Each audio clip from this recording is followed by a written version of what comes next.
ডিমলায় বুড়িতিস্তা খনন প্রকল্পকে কেন্দ্র করে তীব্র উত্তেজনা। মশাল মিছিলে এলাকাবাসীর প্রতিবাদ। নীলফামারীর ডিমলায় বুড়িতিস্তা নদী খনন প্রকল্পকে কেন্দ্র করে স্থানীয় এলাকাবাসী ও পানি উন্নয়ন বোর্ডের প্রত্যাশিত এবং পূর্তিকৃত হওয়ার কারণে তার চরম উত্তেজনা বিরাজ করেছে। শত কোটি টাকার প্রকল্পের বিরুদ্ধে প্রতিবাদ জানাতে শুক্রবার 5ই ডিসেম্বর রাতে ডিমলার কুটিরডাঙ্গা গ্রাম থেকে প্রায় 5,000 নারী, পুরুষ ও শিশু মশাল হাতে এক বিশাল বিক্ষোভ মিছিল বের করে। বিক্ষোভে অংশ নেওয়া 5 গ্রামের মানুষের প্রধান অভিযোগ হলো, যদি এই নদী খনন করা হয় তবে হাজার হাজার পরিবার তাদের 3 ফসলি জমি ও ভিটামাটি হারিয়ে নিঃস্ব হয়ে পড়বে। বর্তমানে এই জমিতে ধান, ভুট্টা, আলু, মরিচ, পেঁয়াজ সহ বছরে 3 থেকে 4টি গুরুত্বপূর্ণ ফসল উৎপন্ন হয়। আন্দোলনকারীদের মূল অভিযোগ ফ্যাসিস্ট সরকারের ভুয়া প্রকল্প। বিস্তারিত দেখুন ভিডিওতে। সব ঝকঝকা আমাদের 40-এর মালিক আমরা, 63-র মালিক আমরা, এবং হঠাৎ করে পানি উন্নয়ন বোর্ড সিদ্ধান্ত নিয়েছে যে এখানে প্রকল্প করবে, কিন্তু আমরা আমাদের ফ্যাসিস্ট সরকারের ভুয়া প্রকল্প কখনোই বাস্তবায়ন হতে ইনশাল্লাহ দিব না। এখানে প্রায় আমরা 30,000 মানুষ রয়েছি, 5টি গ্রামের মানুষ রয়েছি। এখানে পানি উন্নয়ন বোর্ডের দালাল চামচারা বিভিন্নভাবে আমাদেরকে হুমকি ধামকি দিচ্ছে, আমাদেরকে গুম করবে। এই জন্যই আজকে আমরা মশাল প্রজ্বলন কর্মসূচি দিয়েছি। এই কর্মসূচির মাধ্যমে আমরা দেশবাসীকে জানাতে চাই, আমাদের কথা এখানে কেউ শুনে না। আমাদের কথা এখানে ডিসি, এসপি, এত বড় বড় ঘটনা হচ্ছে, এখানে কেউ আসে না। আমরা কোথায় যাব, কি করব, কার কাছে গিয়ে আমরা বলবো, সেরকম আমরা কোনো মাধ্যম পাচ্ছি না। আপনারা ইতিমধ্যেই শুনেছেন, আমরা সবসময় আগেও বলেছি, এখনও বলছি, আমরা সবসময় নদী খননের পক্ষে।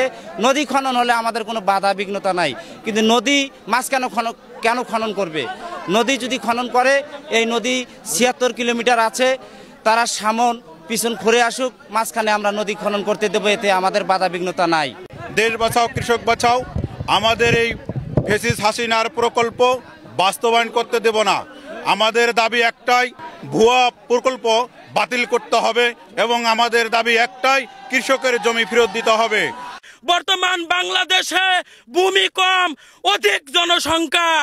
এই জনসংখ্যার খাদ্য ঘাটতি পূর্ণ করতে গিয়ে সরকারকে অনেক ঋণ হতে হয়।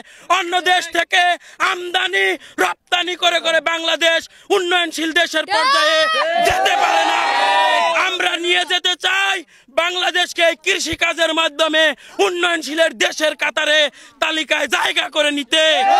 আমরা চাই আমাদের এই দেশের, আমাদের এই কুটিরডাঙ্গা গ্রামের মানুষ এই 3 ফসলি জমি চাষাবাদ করে বাচ্চারা হবে শিক্ষিত, মানুষ হবে উন্নয়ন, গ্রাম বাঁচবে, দেশ বাঁচবে, রাষ্ট্র বাঁচবে। এই পানি উন্নয়ন বোর্ডের দোসররা, চামচারা আমাদেরকে অনেকভাবে অনেক দিন থেকে নিপীড়ন, নির্যাতন, মামলা, মোকদ্দমা। এটা আমি ছোট থেকে দেখে আসতেছি। এই এলাকায় শুধু মারামারি, হানাহানি। এমনও হয়েছে কিছুদিন আগে শীতের রাত্রে মানুষ এই বিছানায় থাকতে পারে নাই, ভুট্টা বাড়ি, জঙ্গল বাড়ি, সাপ পোকামাকড়ের ভয় বাদ দিয়ে এই মানুষ জঙ্গলে আশ্রয় নিয়েছে। এখানে অনেক পরিবার আছে, এই পরিবারগুলোর উপরে অনেক নির্যাতন হচ্ছে। আমি ছোটবেলা থেকেই দেখে আসতেছি, এখনো পর্যন্ত এটার কোনো নিরসন হয় নাই। আমাদের বাংলাদেশ যেহেতু স্বাধীন বাংলাদেশ, তাহলে এই বাংলাদেশে কেন মানুষের বাড়ি উচ্ছেদ করে কেন নদী খনন করা হবে? আমাদের উত্তর সাইডে, দক্ষিণ সাইডে 2 সাইডে নদী খনন করার মতো জায়গা আছে, সেই জায়গা বাদ দিয়ে গ্রামের মাঝখান দিয়ে কেন নদী খনন করা হবে? এটাই আমি এই বার্তাটা, এই বিচারটা আমি দেশের মানুষের কাছে দিতে চাই। সকলে ইউটিউব চ্যানেলটি সাবস্ক্রাইব করুন এবং পেজটিতে ফলো দিয়ে লাইক, কমেন্ট, শেয়ার করুন। নিত্য নতুন আপডেট খবর পেতে চোখ রাখুন STV নিউজ এক্সপ্রেসে।